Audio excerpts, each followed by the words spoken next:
Herman. I am the co-director of the Wayne Moore Center for Law and Politics, and I'm also on the history faculty here at the U of O.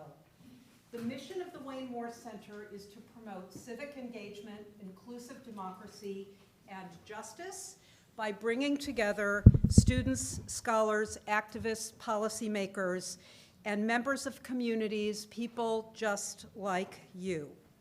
We discuss a wide range of issues affecting Oregon, the nation, and the world, and we work in the tradition of Oregon Senator Wayne Morse, who believed that political independence and education were, and still are, the building blocks of justice and democracy.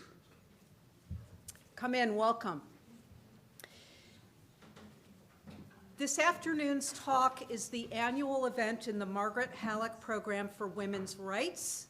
It is also part of the Wayne Moore Center's 2021 to 23 theme of inquiry, which is titled Making Work Work. It has been extremely interesting, as I'm sure many of you can imagine, to explore the social and economic organization of labor during a time when work is being transformed and we are thinking and rethinking its place and meaning in all of our lives. And I mean both individually and in terms of the public policies that impact all of us. I have no doubt that tonight's talk will add a great deal of new material to that important and ongoing conversation. Let me say just a few words about Margaret Halleck, who is here with us today. For those of you who aren't lucky enough to know her already, she is the founding director of the Wayne Moore Center, and we work every day to make our work her legacy. Margaret Halleck is an economist by training. She taught at U of O.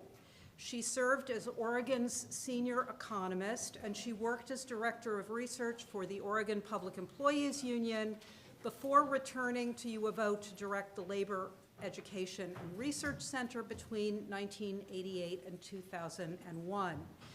She also worked for Service Employees International Union 503, where she led the struggle for pay equity for women workers in this state. She served as a policy advisor to Governor Ted Kulongoski for labor, revenue, and workforce development. And since her retirement in 2015, she has served on the board of Sponsors, a very important local reentry organization, and Planned Parenthood's Advocates of Oregon. She devotes a great deal of time and energy, I know because she was just telling me about it, to many community boards and activities, and she is still very involved with the work of the Wayne Moore Center. We are grateful to her every day for that. Okay, thank you, Margaret. Okay, a few obligatory housekeeping details and thank yous. If you aren't on our mailing list already and would like to hear about future events like this one, there are several coming up. Please sign up. I think you can do that right outside the door the old-fashioned way on a piece of paper, or you can go to our website and just add your email address to the bottom. It's at the bottom of the home page. I want to thank our co-sponsors. There are quite a few of them for this event. The Center for the Study of Women in Society, the Department of History, the Department of Women's, Gender, and Sexuality Studies, the Labor Education and Research Center, and the United Academics Pride Caucus. Thanks are always owed to the members of the amazing Wayne Moore Center team, Rebecca Dinwoody, who is here, although I don't see her at the moment, Abby Stilley, Dan Titchener, Christine Waite, and also our two wonderful student workers, Emma Gunn and Camilla Fazal. We're especially grateful for members of the Wayne Moore Circle. Circle members provide critical support for our programs through annual donations. Those donations range from very small to very large, and we're happy with all of them. Please consider becoming a Wayne Moore Circle member with a donation of any amount, and information about that is also right outside on the table. For the students in the room, you may have heard that there will be another hour-long discussion following Professor Canaday's talk entitled Your Queer and/or Gender Diverse Career, a discussion and question and answer about applying and interviewing for jobs. That is going to be right around the corner down the hall this way in room 141 beginning at 6:15. For everybody who's here, I encourage you to stop by the Museum of Natural and Cultural History, which is also very close by to this building, to check out the exhibit titled Outliers and Outlaws, Stories from the Eugene Lesbian History Project.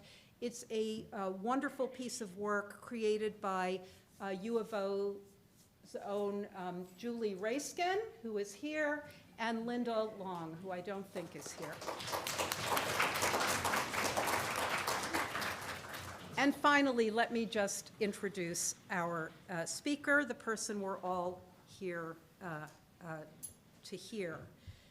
Margot Canaday is professor of history at Princeton University. She is one of the leading voices in the exciting field of gay and queer history.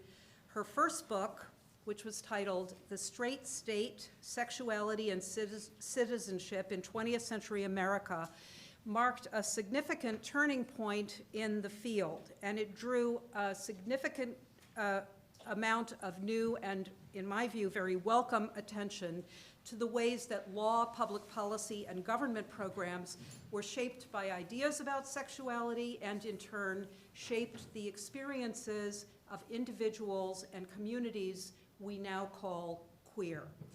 That book won lots of awards. I'll just mention three. The Organization of American Historians Ellis Hawley Prize for Best Book on U.S. Political Economy, Politics, and Institutions. The American Political Science Association's Gladys M. Kammerer Award for Best Book on U.S. National Policy, and the American Studies Association's Laura Romero Prize for Best First Book, period. Professor Canaday has many other distinctions, but I know you are here to listen to her and not to me, so I'll just say that I know from personal experience how generous she is also with her colleagues and with students.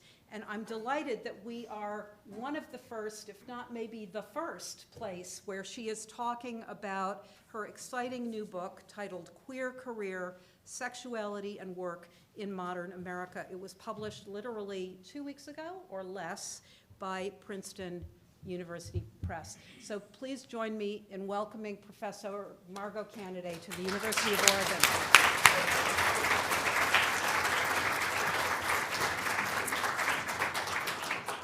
Thank you, Ellen, and you are the first, so.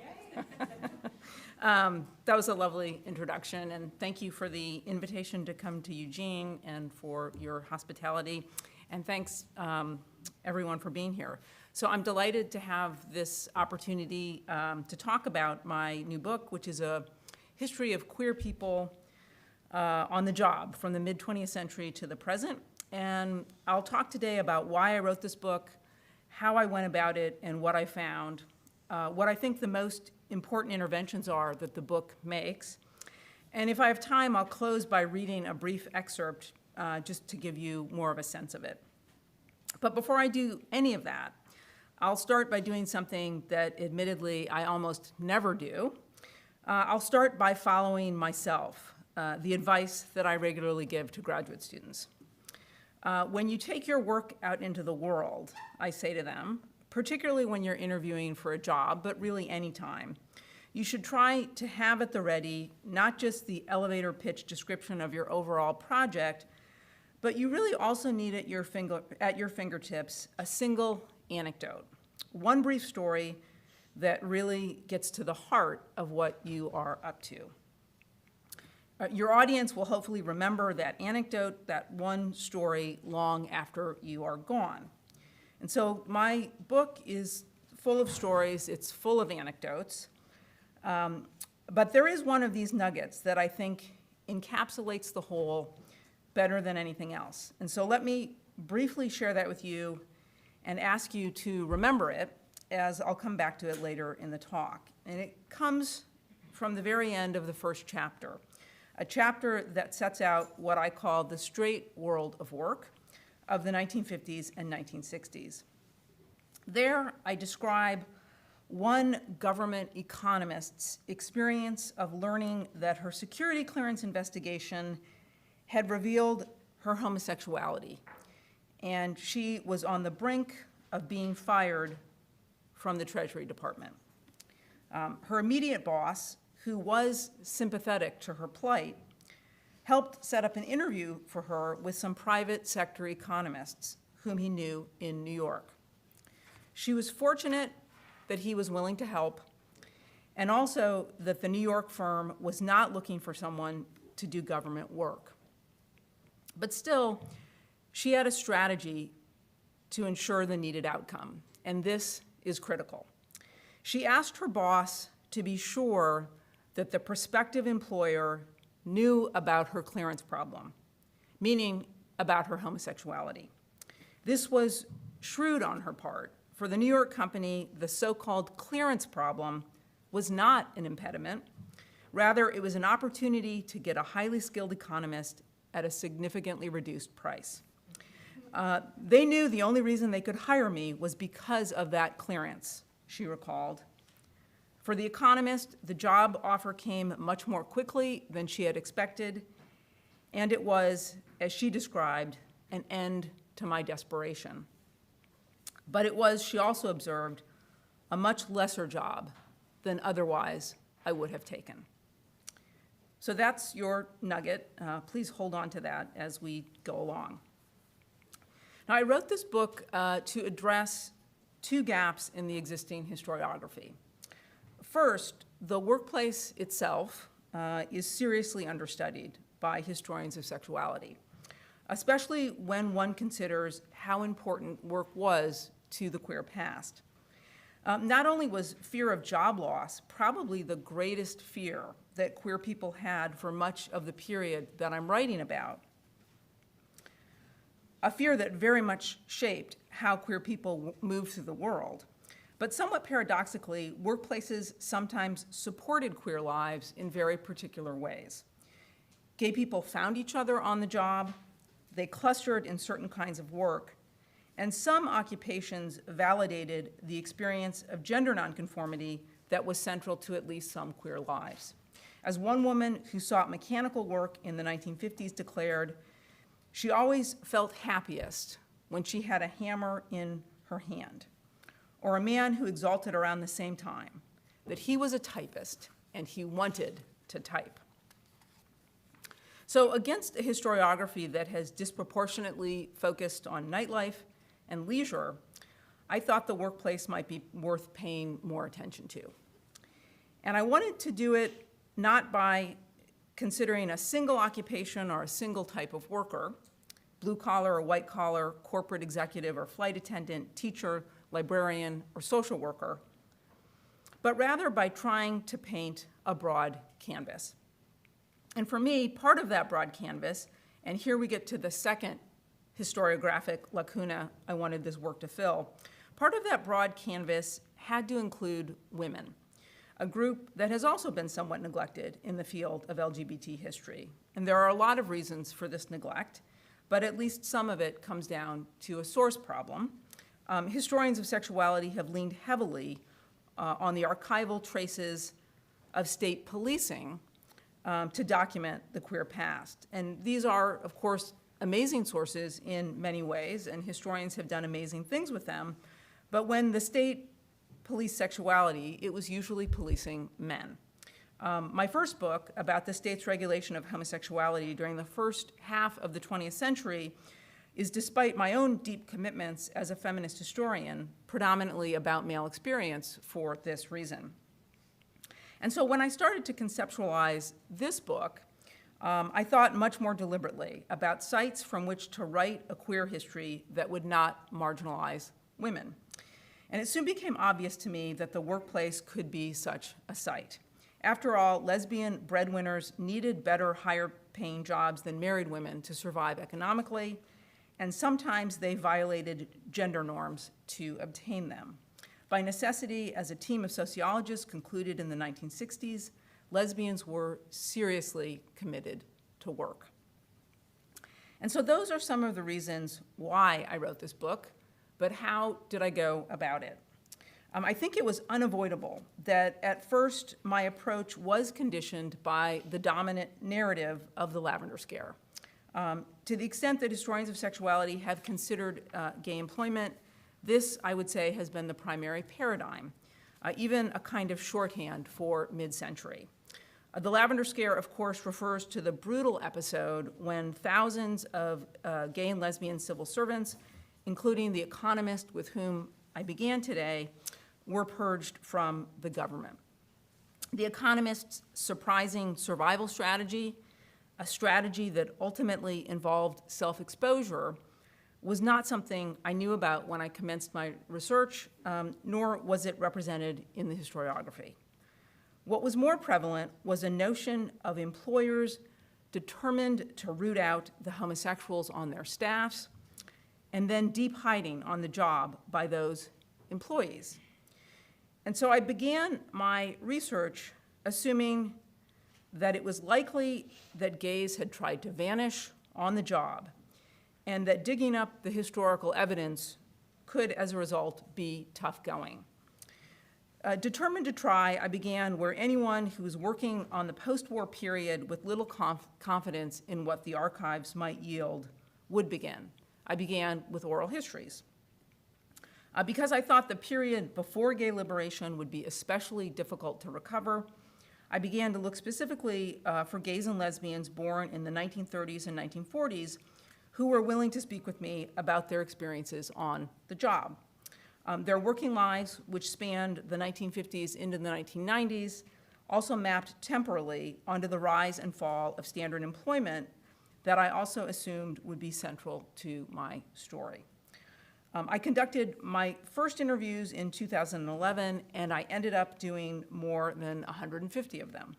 And what jumped out at me during those initial conversations was something I had not expected to hear. More often than I heard stories about elaborate ruses to conceal sexual identity at work, I heard from informants that they assumed that their bosses and coworkers suspected or even knew about them.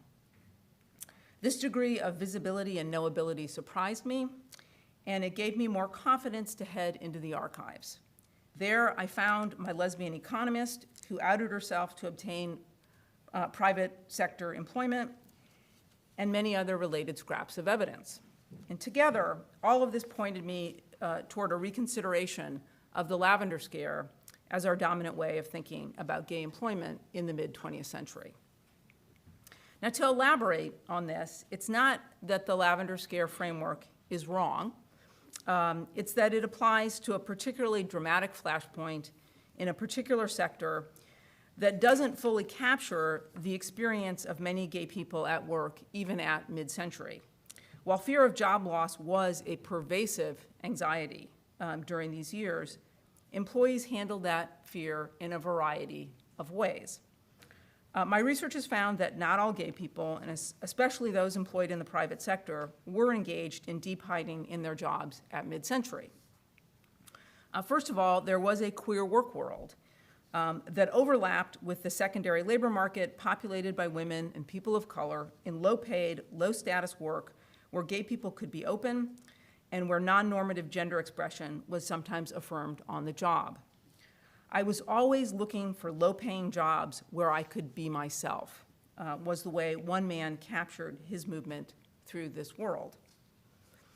Many gay people, however, were employed in a straight work world, in relatively better jobs, but in positions that did not affirm queerness and often repressed it. I couldn't wait to leave the office so I could be who I was a common refrain in these jobs. Yet even here, in the straight world of work, the spectrum of behavior ranged from secrecy to discretion, with many employees engaged in what the sociologist Irving Goffman called covering. Covering implied the work of keeping one's stigma from looming large, but it rarely required an elaborate performance. As it turns out, many employers were happy to look the other way. Employment relations during these years were in fact regularly characterized by an unspoken bargain between employees and employers. This was a mutual pact to neither reveal nor to pry. And I think it's obvious why this arrangement, this bargain, made sense for understandably apprehensive gay employees. But for their employers, why look the other way? The appeal of gay workers at mid-century, I argue, can only be understood in contrast to the other workplace bargain that was also struck during these years. This was not the queer bargain, but the straight one that provided male breadwinners with a family wage to support their wives and children in exchange for submission on the shop floor. As many historians have noted, this was an expensive and burdensome arrangement, but in a booming economy, the stability it bought was for a time worth the price. In this context, then, gay workers were especially valued for their precarity in an age of security. And the appeal of gay workers at mid-century was that of a vulnerable labor force, one whose consciousness was shaped by the specter of the government purges and who commonly knew of other queer people who had lost jobs. And so these workers could be underpaid relative to the level of skill and responsibility their jobs demanded, easily pushed out with downturns in the business cycle, and expected to quietly walk away when fired. They would also stay in jobs where they felt safe, even when they were mistreated. Gay people also brought assets to their jobs that employers recognized and cared about. Because they were perceived as unattached from family units, they were contingent, easy to move, and flexibly deployed. And as a result, they potentially alleviated some of the pressure of the Fordist breadwinner model at a time when many labor arrangements, as I said, were still expensive, cumbersome, and inflexible. In some, they were harbingers of the post-Fordist transformation of work that was still several decades in the future. As long as gay employees were discreet and did not attract negative attention, there were many reasons for employers to avoid seeing what they didn't want to see. Now, because queerness, in contrast to race, is transversal to class, meaning that queer people do not occupy a single class position, but are distributed throughout the class structure, it is sometimes assumed that they have experienced cultural animus, but not economic exploitation. My book takes aim at this assumption, arguing, as one social theorist recently put it, that the liabilities of homosexuals are hardwired into relations of production. Those dynamics were, in fact, explicitly called out by gay liberationists in the early 1970s. Our bosses know we're gay, but pretend not to notice, one liberationist explained, and for that, we are profoundly grateful, as we are expected to be. And as a result, this writer lamented, gays performed work that others would not tolerate. Other liberationists took aim specifically at the way that the criminalization of sexual behavior and gender transgression outside of the workplace licensed queer vulnerability within it. Yet laws against homosexuality, another liberationist noted, did not prevent homosexuals from being hired, nor were they intended to. What they enabled, rather, was the systematic exploitation by employers of state-created legal vulnerabilities. And it's important that even tolerant and understanding employers, such as those economists from New York, benefited from the system of gay labor that the liberationists were describing. Now, whatever the attitude of various employers toward their employees, however, the bargain that defined employment relations more broadly did begin to break down in the 1970s and 1980s, as some gay people heeded the liberationist call to reject its terms. My book traces that development, which was enabled first by a terrible economy in which there was simply less to lose, and then by a deadly epidemic that had the same effect. More and more, gay people yearned not only to be seen, but acknowledged. Outside the workplace, this occurred with alacrity as gay culture exploded across these decades. Inside the workplace, the pace of change was slower. And this had something to do, I argue, with the way that gay people were mostly left out of the civil rights achievements of these years. In contrast to other groups that suffered from discrimination on the job, queer workers gained no underlying blanket protection. In fact, no other minority group has had so little claim on formal legal protection. And that void mattered as employers responded with increasing animus to employees who were tossing away their former norms of discretion.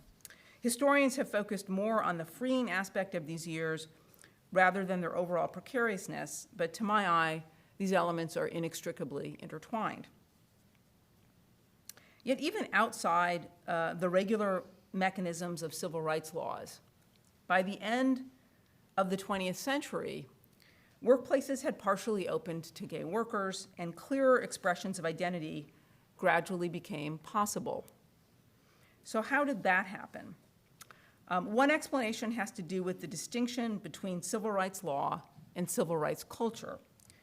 The civil rights imaginary increasingly included gay people, in other words, even if civil rights laws did not. Both the African American freedom struggle and the women's liberation movement affected the rights consciousness of many gay people, changing their sense of what they were entitled to in the workplace.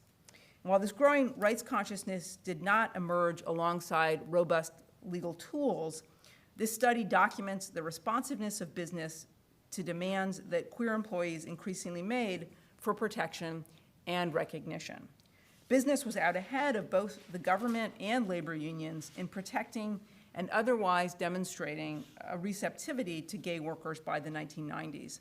This was, at least in part, I argue, because of the way these workers were in sync with and had even prefigured the employment regime of late capitalism.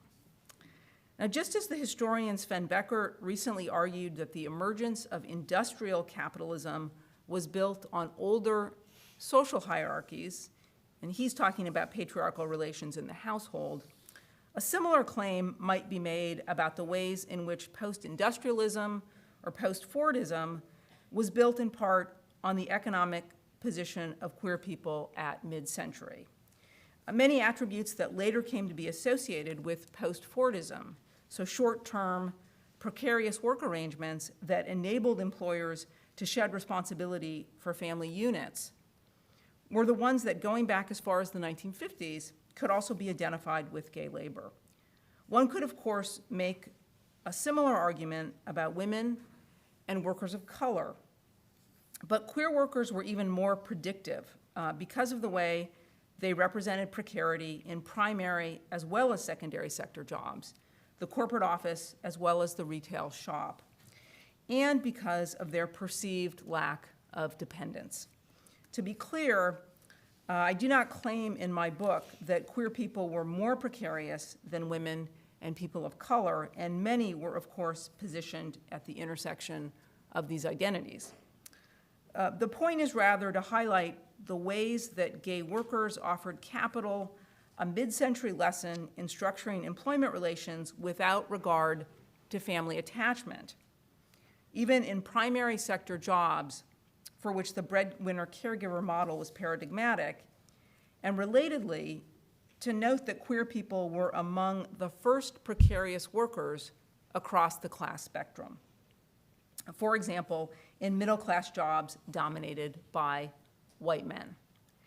In secondary sector employment, long associated with contingent and fragile jobs for women, people of color, and immigrant workers, we should only notice that queer people were also present there among the precarious. So having laid all of that out, and thank you for your patience, let me say a bit about what I think the stakes are of a project like this. So first, as I've already suggested, I'm invested in revising somewhat the place of the lavender scare in the historiography. But I want to be clear that I'm not rejecting its importance or writing against it. Rather, I'm seeking a way of positioning the lavender scare that does not overgeneralize based on the public sector, but rather relates public and private sector experiences to one another to capture the range of ways that people appeared at work during this period. And again, I return us to the government economist with whom I began, and the way her movement through public and private sectors hints not just at government repression, but a labor system that was built up around it. And this gets me to a second related intervention. I want to invite us to think less about this job or that job, and more about this entire work experience systemically. To think, in other words, about gay labor as a form of labor, meaning something we can talk about in the same systematic way that we talk about women's work or immigrant labor, for example. And the latter example may be especially revealing, as I see particularly interesting parallels between gay and immigrant labor for at least two reasons. First, both types of workers were sometimes viewed as unencumbered by dependence. With queer people, because whatever the reality of their attachments, they often presented as functionally single at work.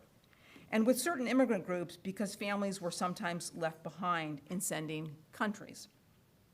Second, and as importantly, for both groups, the potentially illegal status of the workforce shaped working conditions.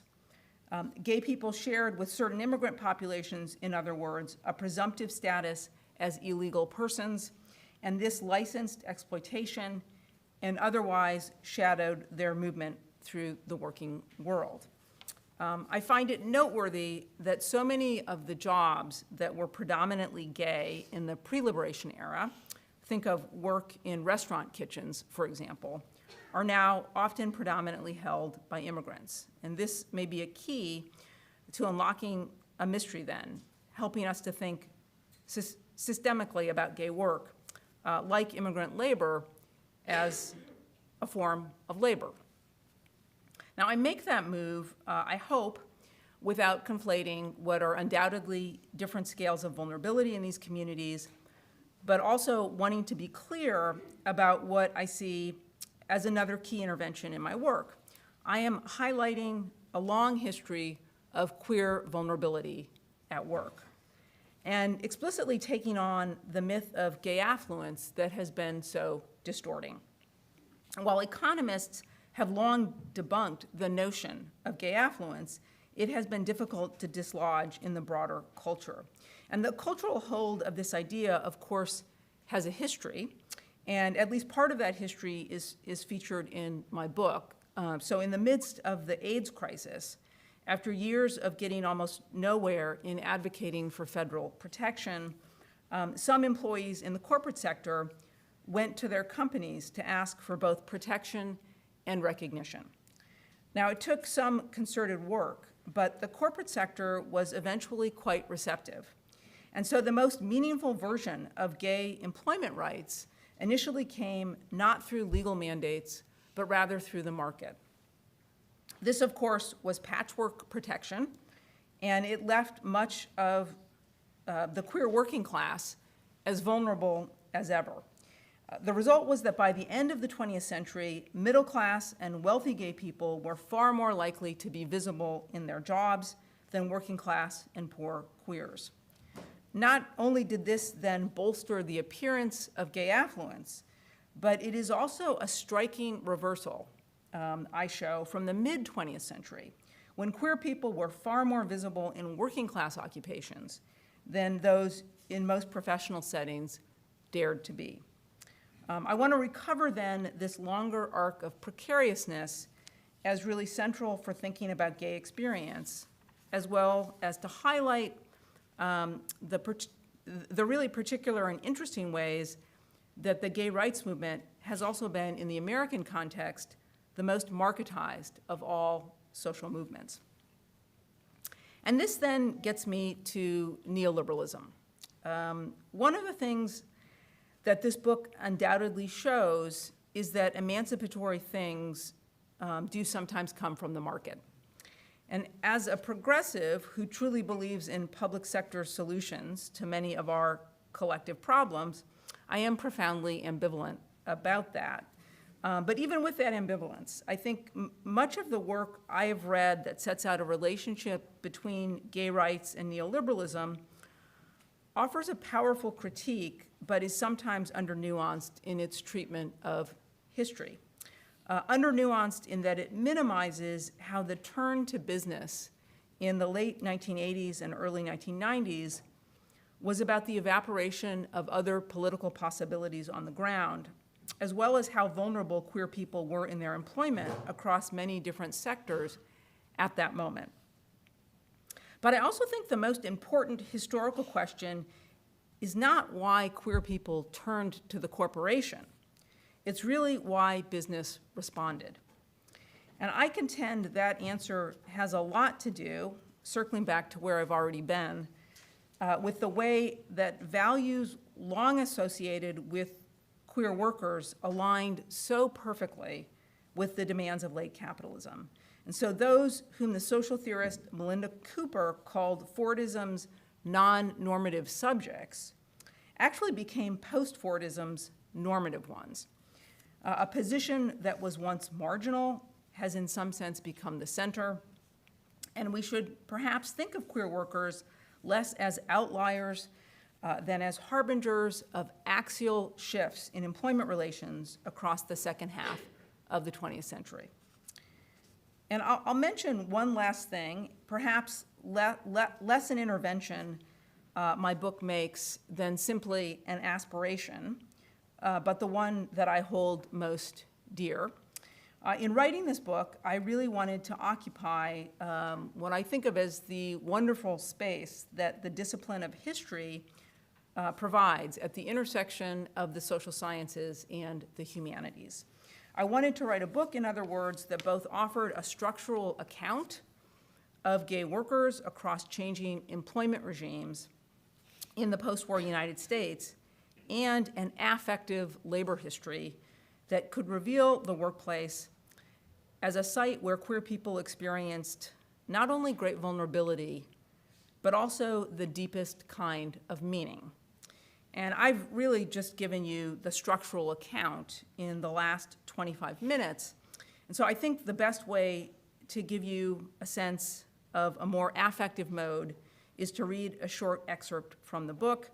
The excerpt I've chosen is from the chapter on employment discrimination during the AIDS crisis, which is quite dramatic and startling, even compared to the Lavender Scare. This is, I believe, the historical nadir of gay employment, the AIDS era. But in a chapter focused on job loss, I also wanted not to lose the disease itself. And one way to do that was to focus on the new kinds of work that emerged as a result of the epidemic. One central example was in nursing. And so I start this chapter borrowing from the historian Thomas Adams with what he calls a workscape. And the workscape here is the country's first dedicated AIDS ward at San Francisco General Hospital. I should also add that I was writing this chapter just as the country was shutting down in the wake of the COVID-19 pandemic in March of 2020. And I think the intense gratitude that we all felt to healthcare workers at that moment surely found its way into the structure of feeling in this chapter. And so let me turn to that.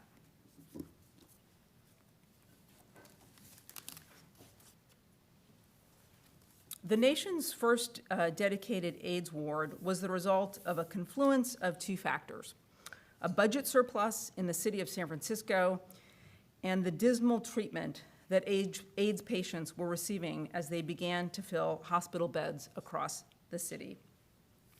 Many arrived with pneumocystis pneumonia, and hospital staff were shocked when they had to put so many young men on ventilators. There were instances of blatant homophobia. One doctor, for example, who described the bronchoscopy he was about to perform as sticking a tube down this fag's throat. But more often, fear of infection distorted the care that hospital staff were able to give. Putting on a spacesuit before entering a patient's room, leaving food on a tray in the hallway, and avoiding interaction with patients. What began as periodic instances of inconvenience and disrespect, two nurses wrote, developed into a widespread breach of quality of care for people with AIDS. In the fall of 1982, a gay nurse named Cliff Morrison voiced his concerns to Marianne McGuire, the director of nursing, when they ran into each other in the hospital cafeteria at San Francisco General. McGuire raised the idea of an inpatient AIDS unit. Morrison was initially resistant to the idea, as were many others within the gay community, because a separate unit might become something akin to a leper colony. But Morrison soon came around. He himself was about to transfer from psychiatric nursing back to general medical and surgical nursing, and he suggested to McGuire that she make him a clinical coordinator for AIDS care. McGuire took the proposal to hospital administrators, who were relieved to have someone willing to take on the crisis. They were also open to paying for things that in another context would never have flown, especially in a county hospital. Morrison was committed to primary nursing, the idea of an all-RN staff in which a registered nurse provided all the care to a patient. There were no nursing assistants or licensed vocational nurses changing sheets or emptying bedpans. The primary nursing model provided a high quality of care, accountability, and continuity. Nurses would coordinate care and be responsible holistically for the needs of patients. It was very expensive, yet the city said yes. In setting up the ward, Morrison was also able to arrange for a 1-to-4 ratio of nurses to patients, which was almost unheard of. Private rooms for patients were also critical to prevent cross-infection between patients who might have different opportunistic infections. Justified by a critically ill patient population with complex medical and psychosocial needs, the ward was, a nurse later reflected, nursing the way nursing was supposed to be. Remarkably, at a time when no one yet understood how the virus was transmitted, 40 nurses applied for 12 positions on the unit. Morrison looked for a mix of those who had experience in hospice and critical care, and for those who had experience working in mental health. When McGuire looked at the staff Morrison had selected, she commented that he had chosen all of the troublemakers in this system. He replied that he saw the strengths he was looking for. Roughly half were gay men, 1/4 were lesbians, and 1/4 were straight women, some of whom had formative ties to gay men and felt connected to gay culture. Morrison then asked the staff to make key decisions about how the work would be organized. They voted for a schedule, for example, in which 3 intense 12-hour days were followed by 4 days away to rest and recover. Ward 5B opened in July of 1983. Initially, the feeling on the job was oddly celebratory, almost like a party. For some of the gay nurses, it was the first time they had ever been completely open in their jobs. Hospitals in those days could be hypersexualized, almost incestuous work environments with young men and women interns, residents, and nurses sharing an experience of trauma and suffering in close physical proximity. But that work culture, whether it was experienced as exciting or exploitative or something in between, tended to be heterosexually charged, which exacerbated the isolation of gay and lesbian nurses. One nurse remembered making up stories about what she did on the weekend when she worked at French Hospital in San Francisco. Another remembered the worry, given the interdependence of nurses, that if people knew you were gay, the other nurses would not be there for you. Others recalled quietly finding other gay nurses to eat lunch with, discreetly forming a secret affinity group. For most nurses, as for most professionals more generally, gay life was kept separate from work, even though the liberationist ethos had begun to erode this boundary. On the AIDS ward, by contrast, work and your outside life, in the words of one nurse, were all one thing. The culture of the ward was not merely tolerant of gay culture, it celebrated it. One bisexual nurse noted that it was the straight part of her identity that was closeted at work because the norm was so clearly gay. In the early days especially, nurses were incredibly bonded with each other with an us against the world feeling. Imagine a group of young, mostly gay nurses being left alone by their hospital administration to create something totally unique in the country. There was the electricity of beginning something brand new, one nurse reflected. They were buoyed by the feeling that they were coming together to care for their own community, and by the sense, in the early days, that AIDS would unfold like Legionnaire's disease and be quickly over. We can lick this thing, was the spirit on the ward. The unique culture of the ward was also shaped by its porousness. It was known as the ward without walls. From the beginning, the staff, including Morrison, created policies that invited the community in. They immediately did away with visiting hours, for example. If a partner wanted to spend the night, we rolled in a cot, Nurse Steve Keith remembered, and said, come on. Long stays in private rooms meant that many patients made their rooms their own, bringing in crystal flower vases, champagne glasses, musical instruments, and boom boxes to enliven these spaces. At some point, someone donated a piano. The ward also encouraged support from the community more broadly.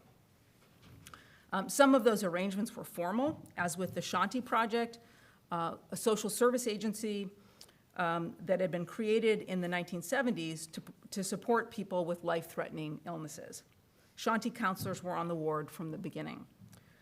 More informal arrangements also developed over time, and certain individuals became fixtures. Rita Rocket, for example, a travel agent who had a history partying with gay men before the epidemic, appeared every other Saturday to cater a brunch and tap dance for delighted patients. Cabaret singer Sharon McKnight came to perform Patsy Cline songs. Birthdays, weddings, and baptisms were celebrated on the ward. Even in the midst of the epidemic, there was a brightness to the gay community in the early 1980s, and some of that energy made its way onto the ward. The closest parallel in terms of communal expression of pride and identity was probably the ethnic hospital of the early 20th century.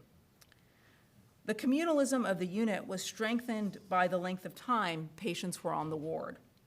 Early in the epidemic, admissions would sometimes last several weeks, and many AIDS patients were readmitted 3 or 4 times over the course of their illness. Because of the length of hospital stays, as well as the low nurse-to-patient ratio, nurses got to know their patients and sometimes formed close relationships with them. I was always a good technical nurse, Susanna Keeley remembered, but the psychosocial aspects of her nursing practice grew and blossomed during her years on the ward. Total involvement with patients was a byproduct not only of a disease that had at that point a nearly 100% mortality rate, but also of the fact that many patients with AIDS lacked traditional support systems. Some were estranged from their families before they ever got sick. Others came out to their families only when forced to do so by their diagnosis, and many feared being rejected at the moment when support was desperately needed. Those layers of vulnerability deepened the bonds that nurses formed with patients, and many of the traditional boundaries between nurses and patients were discarded.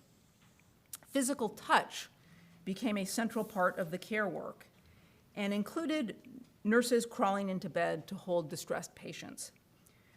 Bill Barrick remembered getting into bed to embrace a crying patient and being with him for 5 or 10 minutes when a Shanti volunteer happened to walk by. I had 3 other patients I needed to take care of, and we exchanged hand signals, he remembered. I slipped out and she slipped in. It was incredibly finessed. Nurses also helped patients navigate complex relationships with families, and they helped support distressed parents and siblings as they were learning all at once that their sons and brothers were gay and in all likelihood would soon be dead. Steve Keith got to know the brother and sister of a patient who had come to San Francisco for the first time and spent 5 days sitting on the ward. He didn't want their whole experience of the city to be a hospital room. And so before their flight home, he loaded them in the car and showed them some of the fun parts of the city, describing this as the sort of thing you wouldn't normally do in a nursing job. As often, though, nurses would need to strike an adversarial tone with families of origin. An RN remembered putting himself physically between a patient's mother and his group of gay friends, whom she tried to order out of her son's room. "No," the nurse said to her, "you don't have the authority to do that." Nurses sometimes protected patients from employers who called the ward looking for their employees. Nurses never gave out the identities of people on the ward for this reason, and the board showing admissions on the ward used only first names. Nurses might also put themselves between patient and doctor, explaining that patients could refuse being poked and prodded when it wasn't going to change the trajectory of their illness. Nurses were more powerful in these contests than otherwise would have been the case because AIDS was a nurse's disease that inverted the typical relationship between doctors and nurses. We were the experts, not them, Marcy Frazier remembered. We would sit around and look at x-rays with them and say, "What is this?" But it was a nurse-run operation. Even when they were allies and partners with nurses, doctors had much less to offer patients suffering with the disease for which there was no treatment. It was the comfort and pain relief that nurses gave that mattered. There was always some risk to the job, perhaps not as much as nurses off the ward imagined, but perhaps more than the 5B nurses allowed for. Before it was really known that AIDS was not spread by casual contact, nurses on the ward were instinctively headed there. We were basically role modeling one way of relating to patients, Diane Jones remembered, which was to go in without precautions. In part, 5B nurses were reacting against what they viewed as the hysteria of nurses treating AIDS patients elsewhere who were taking extreme precautions in the way 5B nurses found unnecessary and even homophobic. On the ward, nurses were adamant that we were going to prove to people that it was safe to take care of people with AIDS. There was an element of bravado or even denial in this, and accidental needle sticks, which could transmit the virus, were often downplayed. When a test for antibodies to the virus was developed in 1985, it was a relief for nurses to know for certain if they had been infected. Nurses on 5B tested every few months, which took some anxiety out of the situation. But in 1987, one nurse on the ward had a needle stick and subsequently seroconverted. Nurses on the ward were stunned. The seroconversion ended up being the catalyst to rectify the excessively cavalier attitude that we had, one recalled. More gloves were worn and recapping devices were designed to prevent needle sticks. The hardest part of the job, nurses found, was not managing anxiety about their own health, but rather the suffering and loss of patients. The work on 5B was messy nursing. Most of the nurses spoke at length about the nearly constant diarrhea that came with cryptosporidium, a common opportunistic infection. You get a bed changed, all fresh, and 5 minutes later, the patient puts on his light because it was full of diarrhea. Steve Keith remembered. Sometimes that would happen 5 times before things would settle down and you could breathe. Years later, when treatment involved suppressing viral loads and enhancing immune function such that people lived longer with the illness, AIDS deaths came to look more like cancer, heart failure, and other more standard deaths. Early AIDS deaths were as distinctive as they were brutal. Kaposi sarcoma was disfiguring and painful. Pneumocystis resulted in oxygen hunger, which was terrifying. One nurse cared for a man who died of Burkitt's lymphoma, an extremely rare disease that before HIV had mostly been seen only in some parts of Africa. Your tumor doubles every 24 hours, and this nurse literally watched her patient's tumors growing during a 12-hour shift. She reached his family, and miraculously, they made it in time to be there with him as he died. After it was over, she walked out of the room and saw another nurse. I fell into him, and I just cried because it was over. Grief was interwoven into every workday. Nurses were all asked about their plan for self-care when they interviewed for the job, but in practice, people found what worked as they went along. Marcy Fraser remembered a kind of silliness and gallows humor on the ward that was sustaining. She worked the night shift, and there was always some quiet time when patients would be asleep and no one needed her. And she and her colleague Charles Cloninger would practice ballroom dancing down the halls because we just couldn't be gloom and doom. For others, regular time away was the most critical for mental health. Kathleen O'Leary had an apartment on Clement Street in the Richmond district. It was a corner unit with a view of the ocean.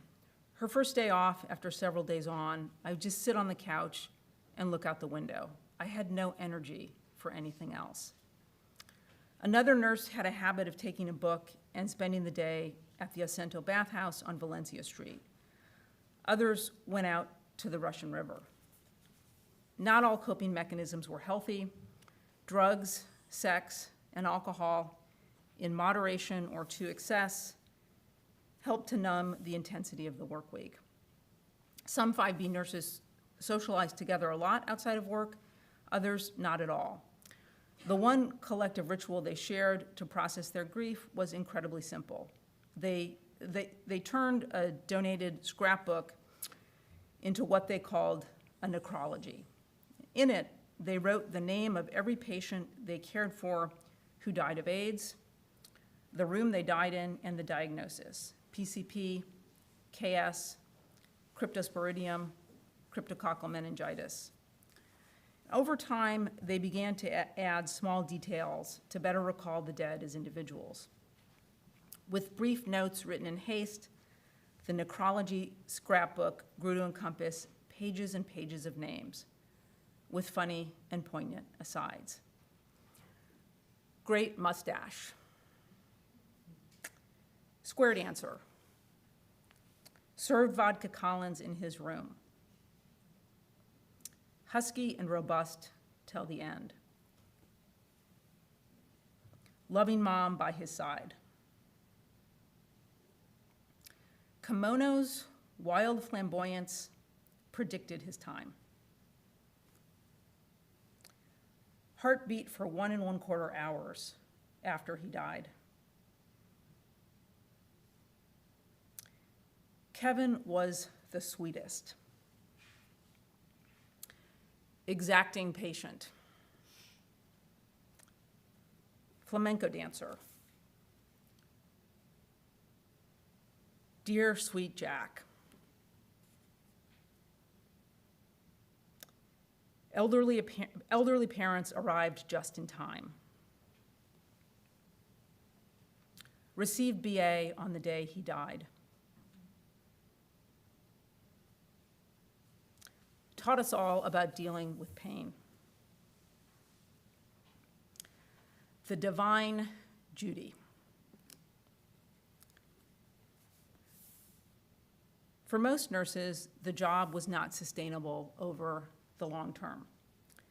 They had different breaking points and saw different events as signs that it was time to go.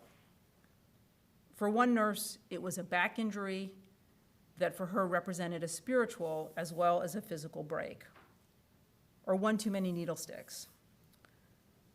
The loss of a patient they had been especially close to, or the moment when ward nurses themselves began to get sick and die.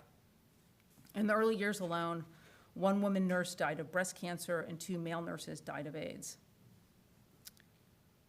However long they stayed, most of them identified their time on the AIDS ward at San Francisco General as the best job of their working lives.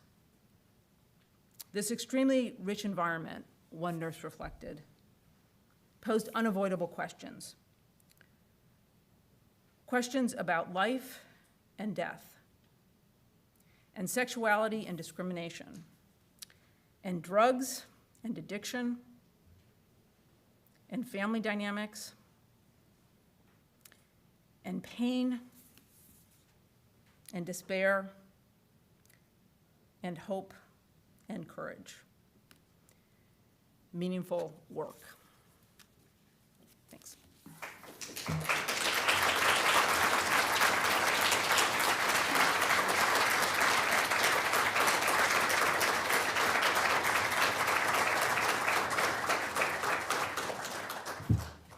I'm sure Professor Canaday would welcome your questions. Sure. Hi, Mr. Canaday. Thank you so much for that talk. I wanted to ask you about queer workers in the labor movement. So what we're seeing today in 2023, kind of a very interesting revival of labor movement struggles. And very interestingly, queer people are often at the forefront of these struggles. For example, at Starbucks, you'll see many queer workers actually taking the initiative and organizing their shops. This is something we see also here at the University of Oregon. Queer organizers are taking a leading role unionizing undergraduate student workers. I wanted you to help us historicize this phenomenon. How did queer workers in the period you studied interface with unions in the labor movement? And do you have any comment on when and how the culture of the institutional labor movement actually became more open and inclusive to workers with queer identities? Great question. The first thing I would say is there's a wonderful book on LGBT people and their relationship to unions by Miriam Frank called Out in the Union. So I would definitely recommend that, which goes, I do deal with this in my book, but she's really the expert on this question. And so I recommend that scholarship.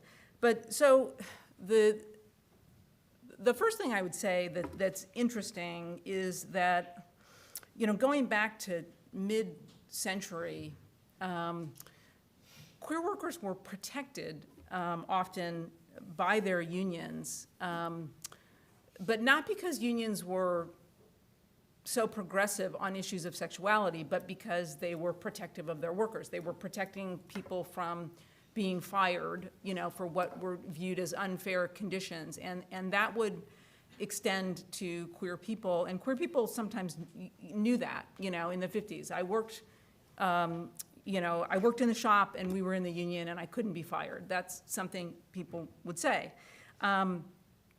It didn't stop people from being, harassed by their co-workers, and that was not the concern of unions. The actual formal support of the labor movement for LGBT workers is pretty late. There are exceptions. The teachers' union was very early in the 1970s, so there are definitely pockets. SEIU was ahead of some others, but especially if you're thinking about the kind of, the trades, AFL-CIO, very late to take this issue up. And then I think even when there's an LGBT caucus within the AFL support is still quite grudging of it. So that's a later development. One of the sort of, I spoke to the woman who founded Pride at Work, or was one of the main people in Pride at Work with the AFL, And she reported going, to the union people, union leaders in the 90s, to say to them, look, Chevron and Bechtel have DP benefits and we don't. Like, there's something really wrong with this picture. So it is something that I think I would push this as almost a 21st century development. I mean, there's a little bit of a pivot in the 90s, but it's still, I think, not at the forefront. So that's kind of how I would narrate it, but I would also refer you to Miriam Frank.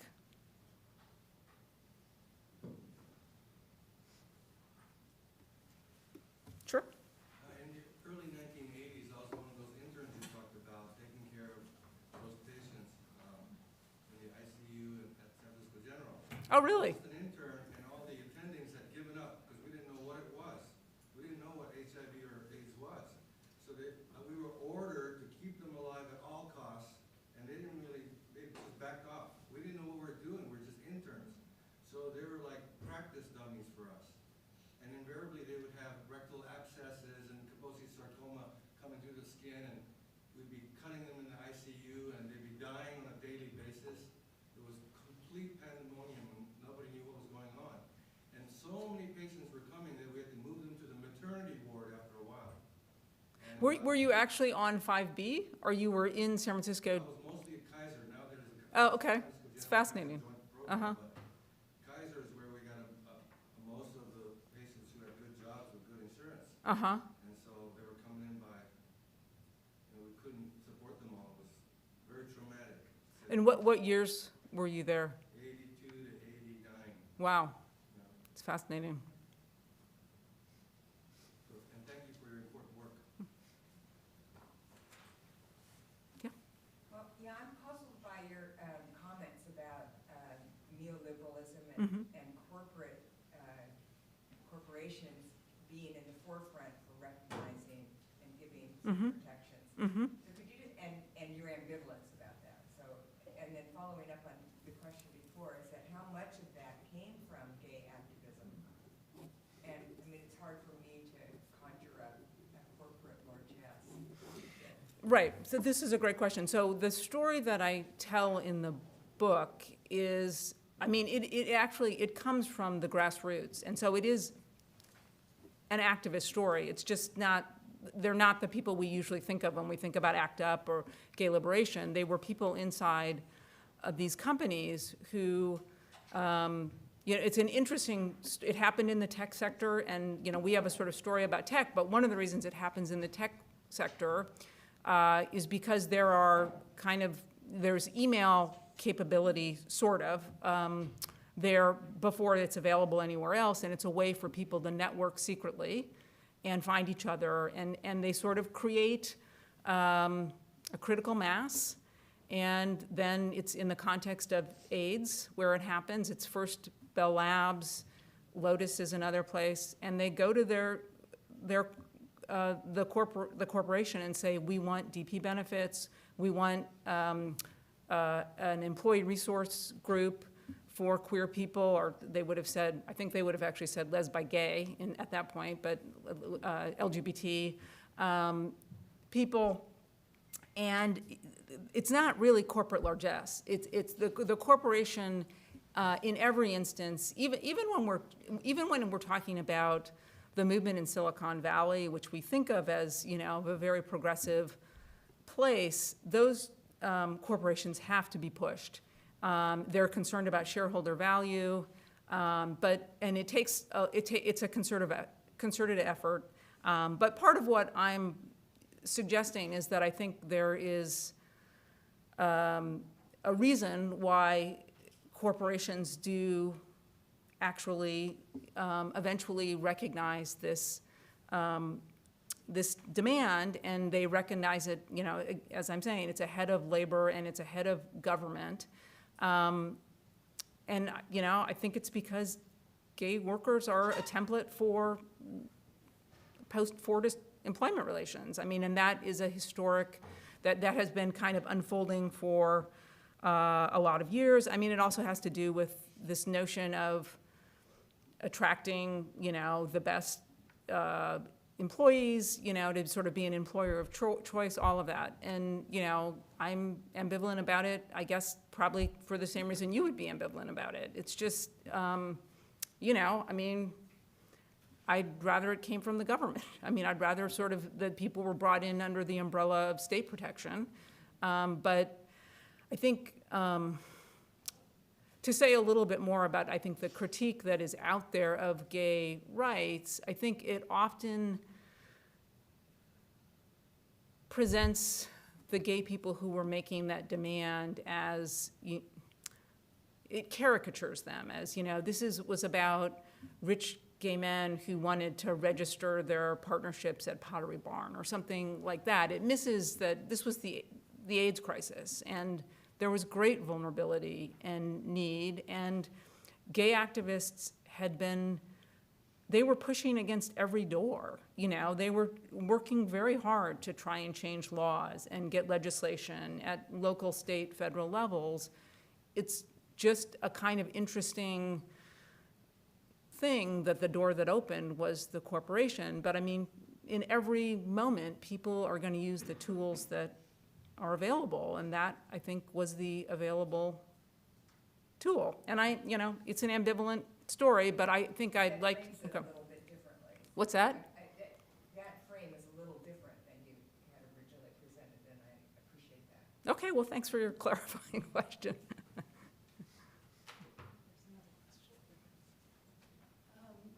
I think one factor that I don't hear in what you present, that at least I've always thought was pretty important, and this may sort of bleed from employment rights a little bit into setting the stage for seeking marriage rights, but I think that when gay people started having children or forming families that were not in the closet, that were not the consequence of heterosexual marriages, the closet became less and less an option. Mm-hmm.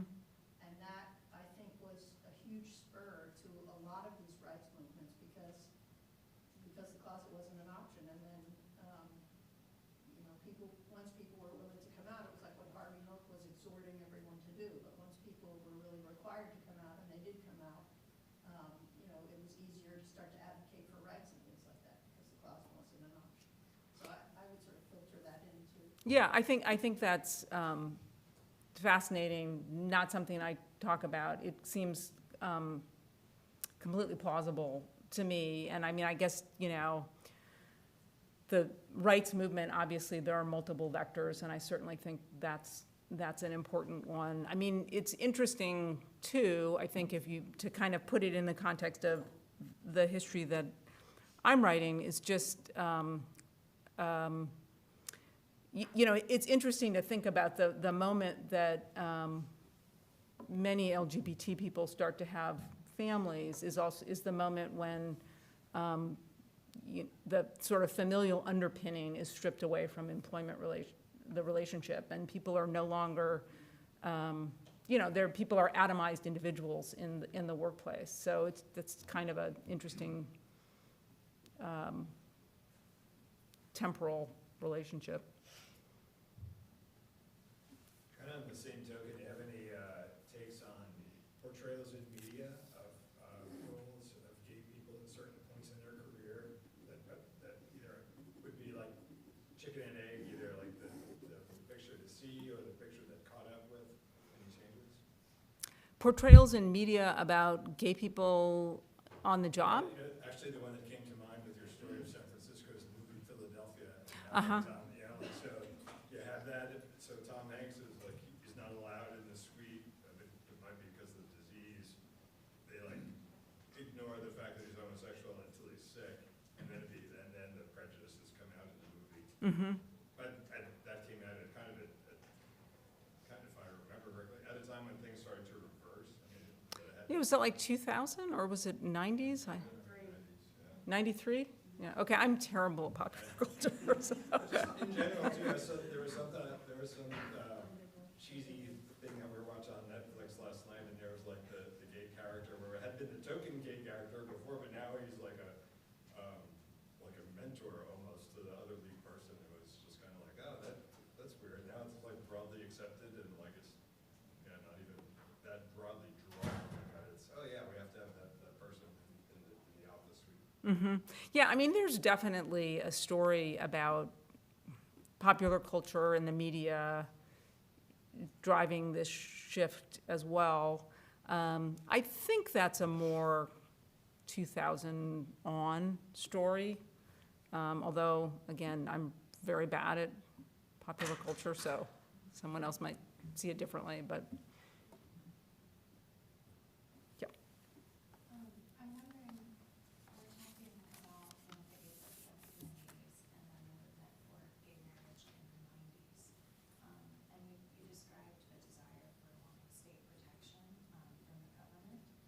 And so I'm curious what your perspective might be, and if you've had any, narrative research with people who lived through the Don't Ask, Don't Tell policy. I'm curious what your perspective is on that, even in your research. I think I've been studying in one of my classes militarization and the role of queer people. And most of my professors are, middle-aged or older, and specifically the one who's currently teaching me that is about 80. So her perspective on the situation is that, the policy was much more momentous and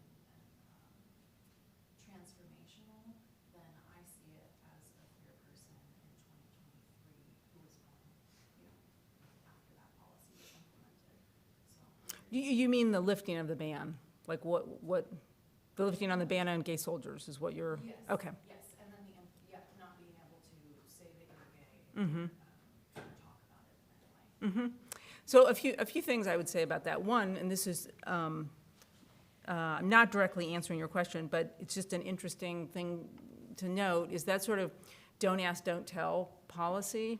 That's actually, I mean, what I would identify as the kind of dynamic in the private sector, the bargain of the 1950s and 1960s is I think that. So, I mean, it's interesting to see that kind of moved into the military and operationalized much later. So don't ask, don't tell, I mean, I do think it was transformative. And I understand that, as with marriage, a lot of queer people don't jump up and down about it because it seems like a conservative institution.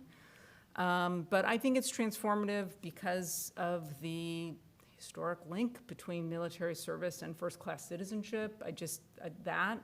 I also think transformative because, the military it's the route to a better life for a lot of working-class people. And so I think it's important that everybody has access to it. I feel that even though I often am, not super excited about what our military does, militarization is not something I feel great about, but I do think we're gonna have a military, and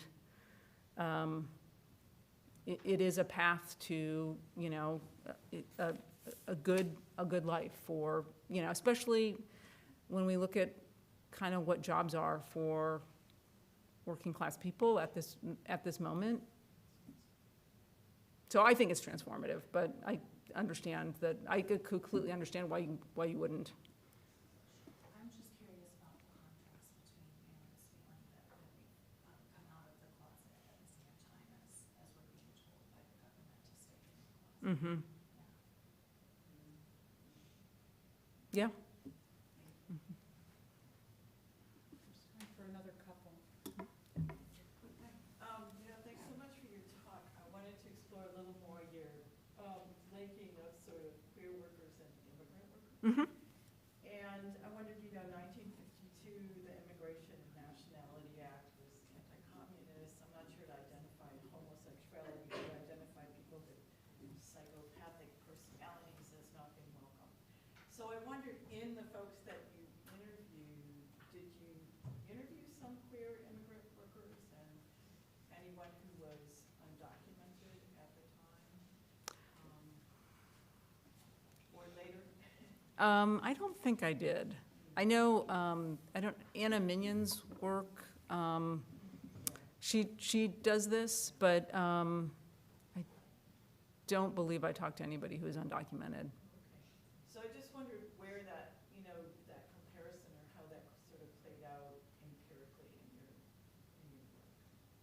Well, empirically, I don't think it does. And I mean, it's more of a kind of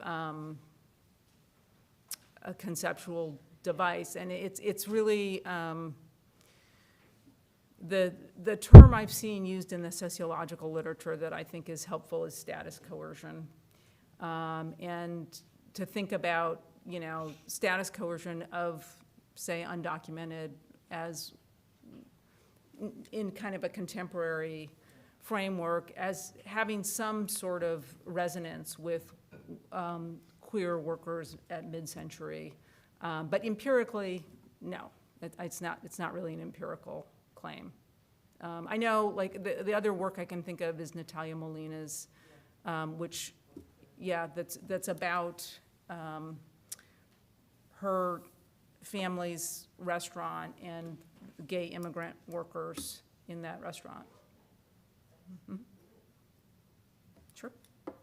Thanks so much. I was wondering if another possible way that a marginalized labor force became predictive of the future might have been negotiating in relationships between dual careers. So when you took your oral histories, as you started your research, were most of the people you're talking about, were their partners also working, and did they have to face juggling those two careers in a way that now many workers need to do? You know, that's so interesting. I don't recall that coming up at all, and I'm kind of wondering why it didn't, but that's fascinating. Annalise? Hi, thank you so Hi. much for being here. It's really an honor to have you here. I have a question, but just to really quickly build on the conversation around don't ask, don't tell, I think it's also worth pointing out that the way that actually manifests as a policy was not like the tacit agreement of you don't ask, we don't tell, or you don't tell, we don't ask, but in fact very much it was prying. Like, so the people I know who were at least lesbian in the military at the time were experiencing a massive increase in harassment and scrutiny, where their cell phones were being confiscated, people were looking, trying to ferret out, because it was now on the radar in a different way, of like, we know you might be here, and if you're having any kind of gay life, we were gonna consider that telling, even if you're actually trying to maintain this kind of 50s style don't ask, don't tell scenario. But I was wondering if you had, if you had thoughts about how moving across class lines that people might have done in their careers, as you're pointing out, right? Like this economist, she experienced in some ways, right, a lesser status role after she was pushed out of her first role. So she is moving across class lines in a way that, especially white men at the time, gay white men, might have been experiencing unusually for their demographic, but also for these other folks, right, who are maybe moving in their single career, especially down status, down pay scale. And I was wondering did anybody say anything that might illuminate, like, was that a formative experience for them in terms of like class solidarity, or was there anything like that came up? Yeah, so that's a really interesting point, and also thank you for the clarification of don't ask, don't tell. It's certainly the case that after that policy is implemented, that the number of removals from the military spikes. So the rhetoric and the implementation were two different things. Moving across class lines, so yes, there's, I mean, downward mobility is a kind of constant theme for people who find themselves arrested or exposed in some other way. I mean, what the kind of way I set this up in the book is to talk about the relationship between a straight work world and a queer work world, and often people in the straight work world who lose their jobs because they're queer are bounced into this other world. And some of them spend their careers there and never recover. For many people, they are able to, you know, spend some time there, put things together, and move back. And it's, again, important to remember that employers want those gay workers. There are all these sorts of reasons. So there is movement back and forth, I would say, in terms of class mobility, I mean, and the other story that's interesting is there's actually an upward mobility story. I mean, there are two upward mobility stories. The one, more general, is, you know, that it's often the case for, you see this much less with women, but with working class gay men who are, you know, in a queer social milieu with middle and upper class men, that there can be a sort of, you know, patronage, support that helps those folks actually be upwardly mobile. And the place you see that most strongly is that is connected to race. And so that the very fascinating piece of data that I both heard in interviews and I saw it in the archives and in social science data from 50s, 60s, is that African American queer will sometimes say they do not experience homosexuality as having a negative impact on their career, and some said they experienced it positively because it provided access to networks that straight black men and women would not have had. So it's complicated. So kind of movement in both directions, although the dominant story I'm telling is downward mobility, sometimes recovers, you know, setback, and sometimes something more permanent. You know, and I guess I should also say, you know, the story that's related, distinct, but the sharpest downward mobility is, of course, trans people, who there generally is not an arc of recovery there. That's just sharp downward mobility. And there also, I should say, that sort of bargain thing that I'm talking about for mid-century of, we're going to try not to see this because this is something, you know, you're an employee we think we want because you know, have these assets that are valuable, and because there's sort of a status coercion that leads us to sort of get something out of you as a worker that we wouldn't otherwise get. That's not a story that trans people would tell about probably, you know, their experience through the 20th century, but certainly not in you know, before the 70s, 80s, 90s. Very last quick question. So yeah, you talk a lot about the position of precarity that's experienced in the mid-century, and then how there's a later shift in corporate settings after a demand for sort of benefits. Do you think that that's more due to shifts in civil rights culture, or the special position that people in those corporate settings would have, or is that really not the right question to ask there? And so in other words, how do we think about the role of civil rights culture in shifting? Or like, how were people in these positions able to form like leverage in order to get those protections, and what's like the driving force in that? Mm-hmm.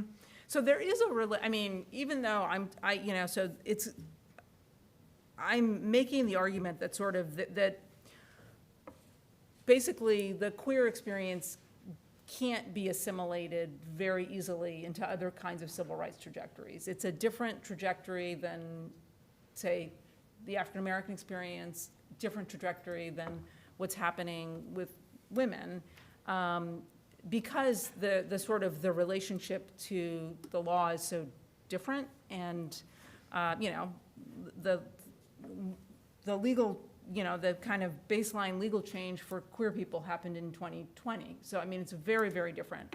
But that said, what's happening, you know, in terms of what I call the civil rights imaginary really matters for how queer people understand themselves and think about, you know, they're noticing this, and, you know, a great example is, you know, when in New York City, the movement to pass a gay rights ordinance, when the sort of activists are trying to make that happen, they organize what they call a gay freedom bus ride around the boroughs of New York. I mean, which is very much drawing on the, freedom rides in the South. And that is kind of throughout this history that, I think gay people are always thinking about African-American civil rights and the feminist movement and kind of bringing it home in a certain way, even if law isn't meeting them there. It's also, I think certain employers are receptive because they are beginning to kind of also bundle gay people. So when you start to talk about the shift from affirmative action to kind of diversity, which is a sort of 80s to 90s story, gay people are never part of affirmative action policies, but they are kind of folded in to diversity policies. And that's, I think, businesses doing that sort of, and it's not diversity, there's no legal, it's a much kind of weaker sort of,